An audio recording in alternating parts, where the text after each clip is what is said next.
Hey guys, so today's going to be a little bit of a discussion video. Maybe you can join in. My hair might be a bit of a mess. I haven't had it cut, and I have had a shave though, so there is that. We're going to be taking, we're going to be talking about. Let me just branch my camera a little bit more. Maybe do that. Is that a bit better?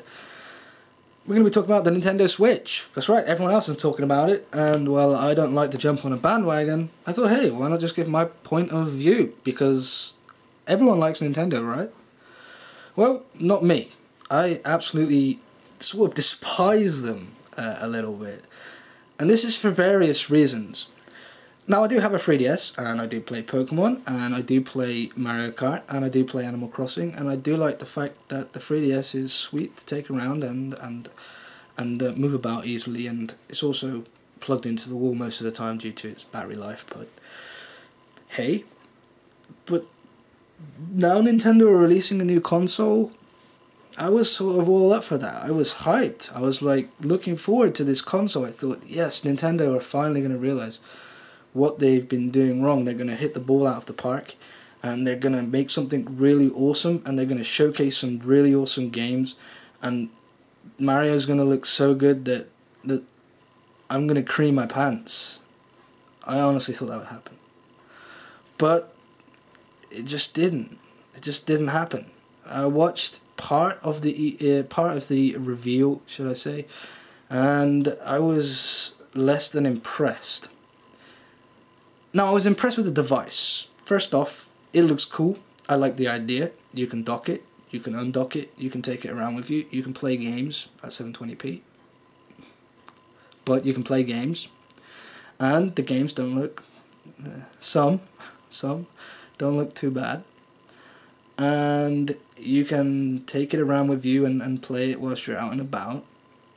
And if you want, you can play with your friends, because you can take off the controllers off the side of the console and use them as mini controllers, which looks extremely uncomfortable.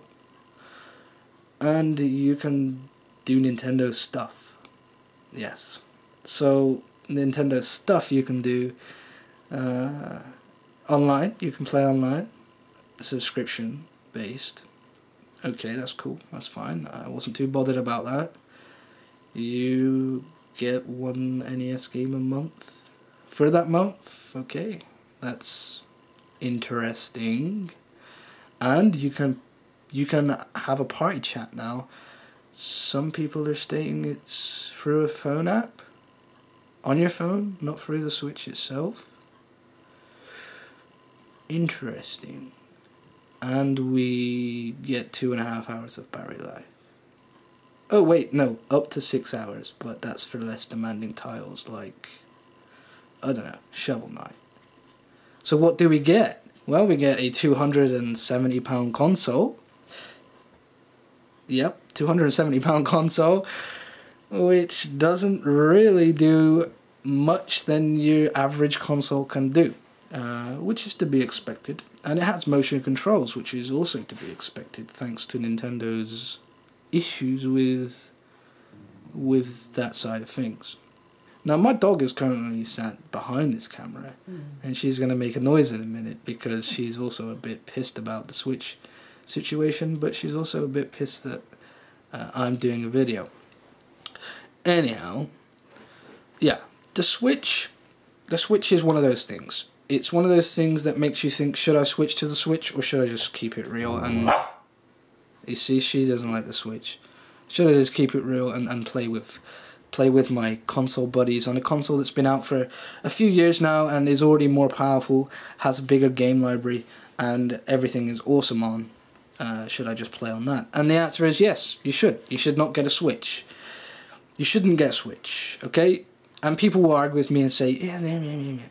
No, you shouldn't get one. You shouldn't get one. The main reason being the price. The price is just out of the ballpark here. It's incredible how much it is. And it's stupid. Stupid how much it is. Because it should be better than 180 quid. It should have been 280 quid. 280 quid. That's it. £300 almost. 300 quid. Just for something that isn't overly fantastic. No. Don't get a Switch. Don't get a Switch. Several reasons why. The pricing is the first reason. The launch lineup is the second reason. and the fact that their online paid subscription is just pathetic is the third reason. The other reason is that they're Nintendo, and Nintendo inherently suck right now, and they have sucked for the past 5 or 6 years. In fact, the last time I really loved Nintendo mostly was on the Nintendo 64, because some games on that were awesome. Conker's Bad Fur Day, anyone? It was great. That's another reason. And they're out of touch. They're out of touch with their core audience here. So while they're trying to sell to little kids and mums that aren't going to pay 280 quid for a console for their child, because I certainly wouldn't do it if I had a kid, I would rather get them a 3DS, which looks a little bit more robust, is less breakable, or just get them a console of their choice themselves, because it sits on a shelf and is less likely to be broken. I'm not going to go out and buy a £280 console, and neither should any other parent, for their little child that wants to play Super Mario, because that's pretty much all you're going to buy it for. They say they have third-party support. Well, guess what, guys? They do. But is it going to be great? Nah, it's not going to be great, because the PS4 and the Xbox One already has that third-party support. That third-party support has been in place for years now, and that isn't going to change just for one little, release of a console. No one's going to put their time and resources into that thing when they can already put their time and resources into something that has a huge player base, by the way, and that player base is not going to go away and say, hey guys, I'm going to sell my PS4 and I'm going to get a Switch. Nope, no one's going to do that. And for that reason, third-party support is not going to be around for that long. Even if Nintendo invests their own money into third-party support, it's never going to be around for that long. So while I think it's great that they have third-party support at launch, I highly doubt that they'll have third-party support in a few years' time. I really do highly doubt that. In fact, I highly doubt that the Switch will sell well at all. And the fact that it says on the internet now that it's selling out everywhere, I highly think that is probably because of Nintendo drip-feeding their consoles to retailers like they always do, to make it seem like everybody wants one, when in actual fact nobody really does. Or the select few. If you're a hardcore Nintendo fan, I understand where you're coming from, don't get me wrong. I get what you're saying.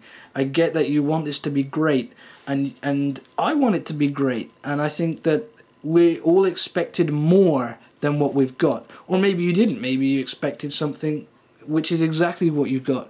But either way, the expectation of what you had, even if it's there, does it really warrant the £280 price? Does it really warrant the extra cost on top for an extra dock for, say, another room? Or extra controllers, which are more expensive than the current controllers for current systems on the market? Does it warrant that? I doubt it. And if it does, what's your argument? What do you really think is the greatest thing that you've seen so far in the Switch? Because I really would like to know what you people think of the Switch. I personally think it's going to fail. I think it's going to fail miserably, and I think Nintendo are so out of touch with YouTubers, consumers, customers, however you want to say it, everyone. It's just out of touch. Does it know what's going on in the world right now? Does it know that there's a war between between two consoles? And does it know that despite the fact it's going to launch in 3 months' time, it will never be in the same league as those two consoles? Does it know that PC is now getting more popular and people are going for PC purely for graphical reasons and for the fact that you can get cheaper games? Do they realise that? And the cost of a PC, mine in total without the graphics card was £240. So it was 60 quid cheaper than a Nintendo Switch, and I could play games, albeit on low settings. I could still play the latest games on it. And let's say you're gonna buy the Switch for nearly £300. If you were to invest £200 into a PS4, you can play any game you want on a PS4 for cheaper, and you can pick up that game right now in store. Same with the Xbox One. Also, the PS Plus subscription and the Xbox Live subscription, whilst you do lose the games on the PS Plus after you finish your subscription, that subscription, for me, will always be paid to play online. So those games are the icing on the cake. And let's say I left PS Plus for 6 months and joined back up. The games that I had accumulated with PS Plus would instantly become available to me, even though I left. So with the Switch, it's completely different. You pay for Nintendo, we'll call it Nintendo Plus. You pay for Nintendo Plus, and what do you get? You get one NES game for that month only, and then it gets taken off you. One NES game. One! That means that you get one game that you could buy off eBay probably for around £5 to £10. You could probably get a NES for 30 quid. So for £35 you could play that game anyway. So what's the point? What's the point? And even if it was a little bit more, it would still be cheaper than the Switch. So their online subscription service is just completely bollocks. I would never pay Nintendo for online services. Their online services on the 3DS sucks dick. In fact, it sucks bigger dick than Mario himself. Because now they've implemented a system in which you lock your account to a certain name, and you can't change that name, much like you can't change your name on the PlayStation, and that in itself sucks. But it really does nothing for me. There's no party chat on the 3DS, there's no friend lobbies, there's no anything on the 3DS that makes it totally easy to play with your buddies. And it should be easier, and I don't think it's going to be any easier with the Switch. And if it is, you're paying for it, it should be. If you're not paying for it, then you're not going to be playing online, put it that way. So you've got to pay for it anyway, but it's just another added expense. And although the added expense is already on top of PS4 and Xbox One, you have so many more games to play on PS4 and Xbox One, online specific games, that it warrants that price anyway. And the fact that you don't just get one PS1 game every month, you actually get 2 PS4 games every month, and if you have a Vita and a PS3 like I do, you get 2 games on each console, roughly thereabouts, every single month. And while some of them may be shite, some of them may be fantastic, some of them may be mediocre, a lot of them are games that I wouldn't have bought, or a lot of them are games that I would have bought that I didn't buy, and I'm glad that they've come to PS Plus. And some of them are AAA releases that I'm really glad to just have been able to play, because I honestly didn't think they were going to be that great.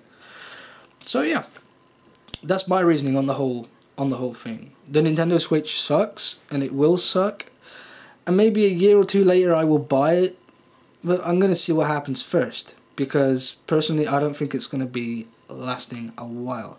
And I don't know what you guys think, so please let me know in the comment section below what you guys think of the current Switch situation. I think it's one of those situations where you feel bad for Nintendo because you want them to succeed, you want them to do something awesome and really sort of say, yes, we're here for the consumer now. But at the same time, you can see, like I can see, that Nintendo have lost touch. And they've lost touch so much that I don't think it will ever be recoverable. And that's the sad thing. And there are plenty of other devices out there now that can play many games that for cheaper.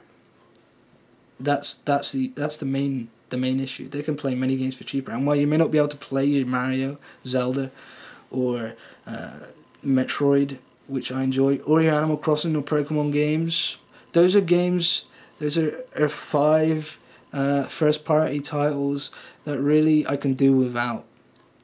Because on the PS4 and the Xbox One and the PC, I get every single thing that comes out without having to worry about whether this developer is going to make this for the Switch, or this developer is going to make this for the 3DS, only to find out 2 years down the line that they dropped it because they're now making it for PS4 and Xbox One. And that's how I feel.